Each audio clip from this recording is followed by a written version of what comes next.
بیت کا یزید ظالم کو کیا پتا، عمر بن سعد کو کیا خبر، عبید اللہ ابن زیاد کیا جانے کہ جن کی ماں نے 7-8 سال کی عمروں میں ہی 3 دن بھوکے پیاسے رہنا سکھا دیا تھا، تمہارا پھر بھوکا پیاسا رہنا انہیں تکلیف کوئی نہ دیتا۔ وہ استقامت کا پہاڑ بنے رہے، اہل بیت کے خیموں میں 3 دن پانی اور کھانا تو بند رہا، پر قرآن پاک کی تلاوت ہر وقت جاری رہی، تلاوت قرآن ہر وقت جاری رہی، چونکہ ان کی اماں نے سکھایا تھا۔ جب آپ اپنی اولادوں کو یہاں لے آتے، دوسری بات، ایک تو گھر کے اندر زیادہ دولتیں یہ کوئی فائدہ نہیں کرتی۔ حضرت عمر بن عبدالعزیز رحمۃ اللہ علیہ کا آخری وقت آیا تو آپ کی اہلیہ نے کہا کہ آپ بھی بادشاہ ہیں وقت کے، اور ایک مکان نہیں بچوں کے لیے بنایا، اور آپ سے پہلے جو بادشاہ گزرے وہ اتنا کچھ دے گئے۔ تو حضرت عمر بن عبدالعزیز نے اپنے بیٹوں کو بلایا اور بلا کے فرمانے لگے، پتر اپنے ابا کو معاف کر دو، میں بزدل تھا، تمہارے لیے جائیدادیں نہیں بنا سکا۔ ابا جی آپ بزدل تھے، کیا مانا؟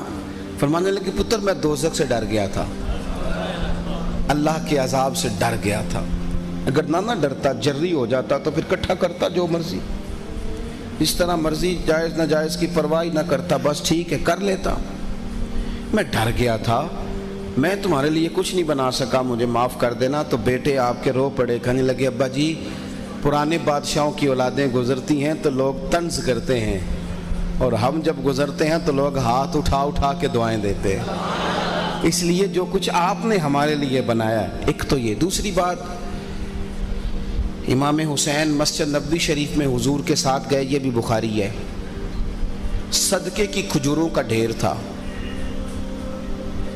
میں تھوڑے دن پہلے ایک مدارس کی میٹنگ تھی تو میں نے اس میں کہا تھا کہ سب سے زیادہ مشکل کام یہ ہے کہ مدرسے کے محتمم کے لیے، مدرسے میں اگر جائز ناجائز کا خیال پوری احتیاط کے ساتھ رکھا جائے، کیونکہ کمیٹیوں میں جو خزانچی ہوتے ہیں وہ بھی بڑی بادشاہ طبیعت کے ہوتے ہیں اللہ ماشاءاللہ، اگر پورا باریک بینی کے ساتھ چیزوں کا خیال رکھا جائے تو ویسے ہی تقوی کی برکت شامل ہو کے بہت سارے بند حافظے بھی کھول دیتی ہے۔ بند ہمارے حاجی ابو داؤد صادق صاحب رحمۃ اللہ علیہ، ان کے بچے مدرسے کے کھانا کھا رہے تھے، ان کے چھوٹے بیٹے چھوٹے سے تھے تو انہوں نے کہا میں نے بھی چاول کھانے ہیں، تو کہنے لگے، پتر یہ تو تیرے لیے ٹھیک نہیں۔ اب وہ جو صدر مدرس تھے مفتی صاحب، ان سے جا کے کہا کہ میرا پتر چاول مانگتا ہے، تو کہنے لگے، حضرت جی وہ تو آپ کمیٹی کے صدر سے پہلے بات کریں، اس کے دروازے کو جا کے دستک دی کا بیٹا چاول مانگتا ہے اور وہ مدرسے کے ہیں ہمارے نہیں ہیں، اگر آپ اجازت دیں تو بچہ چھوٹا ضد کر بیٹھا روتا ہے۔ ان کا جی ٹھیک ہے آپ لے لیں۔ پھر واپس آ کے مفتی صاحب سے کہا اب کیا حکم ہے؟ انہوں نے کہا بہتر ہے کہ آپ اس کے پیسے دے دیں، احتیاط ہے۔ سب سے طے کر لیا، بڑا کچھ ہو گیا۔ پھر انہوں نے اور بھی گنجائشیں کچھ بتائیں کہ جناب وہ آپ بہت سارا اس میں آپ کے بچے بھی اس میں طالب علم ہیں بڑے، تو اور بھی کئی چیزیں ہو سکتی ہیں۔ بہرحال حضرت نے پیسے بھی 1 نہیں 2 3 گنا دیے، بڑا کچھ کیا۔ اب طالب علموں سے پوچھا، ان کے لیے کھانا کم تو نہیں، ساری احتیاطیں کر کے جب گھر لوٹے تو بیٹا رو رو کے سو گیا تھا۔ فرمانے لگے اللہ کا شکر ہے میرے پتر نے یہ چاول نہیں کھائے۔ اتنا کچھ پوچھنے کے باوجود بھی میرا دل مطمئن نہیں تھا، مجھے اطمینان حاصل نہیں تھا۔ جو کام آپ اس بنیاد پر نہیں کرتے وہ کمزور ہو جاتا ہے۔ آپ میری بات کو سمجھیں، اگر رزق ہی حلال نہ ہو تو دل میں نور کیسے پیدا ہوگا؟ نماز میں طبیعت کیسے لگے گی؟ آپ کس طرح کر کے چیزوں کو آگے لے کے جائیں گے؟ مسجد نبوی شریف میں صدقے کی کھجوروں کا ڈھیر تھا۔ امام حسین حضور کے ساتھ ہیں، چھوٹی سی عمر، ایک کھجور اٹھا کے منہ میں ڈال لی، اللہ کے محبوب نے انگلی ڈال کے منہ سے نکال لی، فرمایا پتر سب کے لیے جائز ہے، تو میری اولاد ہے، تیرے لیے جائز نہیں۔ حضور نے یہ احتیاط بنا کے دی۔ ایک بات آخر میں بڑی اہم ہے، ہمارے ہاں آج جس چیز کی سب سے زیادہ کمی ہے وہ استقامت ہے۔ جس کا فقدان ہو گیا وہ صبر ہے۔ ہمارے ہاں لوگ سویرے کچھ سوچتے ہیں، دوپہر کچھ سوچتے ہیں، شام کچھ سوچتے ہیں۔ ہمارے بچے ان کو پتہ ہی نہیں آج تک کہ ہم دراصل کیا بننے جا رہے ہیں. انجینئر بننے جا رہے ہیں, ڈاکٹر بننے جا رہے ہیں, کوئی ویلفیئر ہستی بننے جا رہے ہیں, ہم لکھنے والے ہیں, پڑھنے والے ہیں, ہم کیا ہیں. ہمارا کوئی دستور ہی نہیں ہوتا, کوئی مقصد ہی نہیں زندگی میں ہوتا. بس ٹھیک ہے, صبح اٹھے, یہ 2 4 5 میرے ذمے کام ہے, یہ کیے اور رات کو سو گئے. یہ مقصود اگر آپ کا کچھ نہیں ہے تو آپ ایک وقت آئے گا بے چین ہو جائیں گے. آپ کہیں گے دراصل زندگی کیا ہے. اگر کوئی مقصود ہو نا, ہمارے تو گاؤں میں خدا نہ خواستہ دیہاتوں میں کسی بوڑھی کو طلاق ہو جاتی تھی تو مقصد بنا لیتی تھی, یا بیوہ ہو جاتی تو مقصد بنا لیتی تھی, میں نے بچوں کو قرآن پڑھانا ہے. وہ 400 بچوں کو قرآن پڑھا جاتی تھی, میرا مقصد ہے میں نے قرآن پڑھانا. اب یہی میرا مقصد. کوئی مقصد تو ہو یار, کچھ تو ہو. ہمارے بچوں میں حوصلہ نہیں, استقامت نہیں, ٹھہراؤ نہیں. دریا کے نا 2 کنارے ہوتے ہیں, 2 بند. اگر دریا ان 2 بندوں کے بیچ رہے نا تو طوفان نہیں آتا, سیلاب نہیں آتا, اور پانی حفاظت کے ساتھ آگے بڑھتا ہے, اور پھر جس کھیت کو ضرورت ہوتی ہے اس کو لگا لیا جاتا ہے.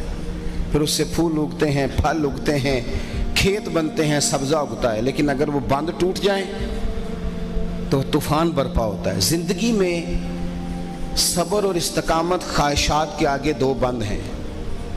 اگر یہ رہیں گے نا تو آپ اپنی محفوظ زندگی کہیں لے کے جائیں گے اور کچھ کرنے کے قابل ہو جائیں گے. لیکن اگر استقامت ہی نہیں, کہیں ٹھہرنا ہی نہیں آتا, کوئی ارادہ ہی نہیں, بس کمزوری ہے, پتہ ہی کوئی نہیں. کچھ ہمارا ماحول بھی اس طرح کا ہے.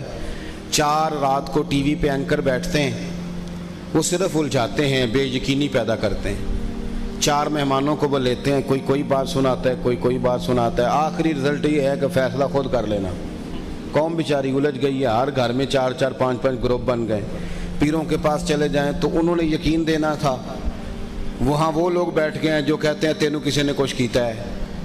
وہ بیچارہ ویسے ساری رات نہیں سوتا کہ مجھے شک ہے فلانے پہ. تو یہ ساری چیزیں الجھاؤ پیدا کرتی. استقامت اور یقین زندگی کا حسن ہے.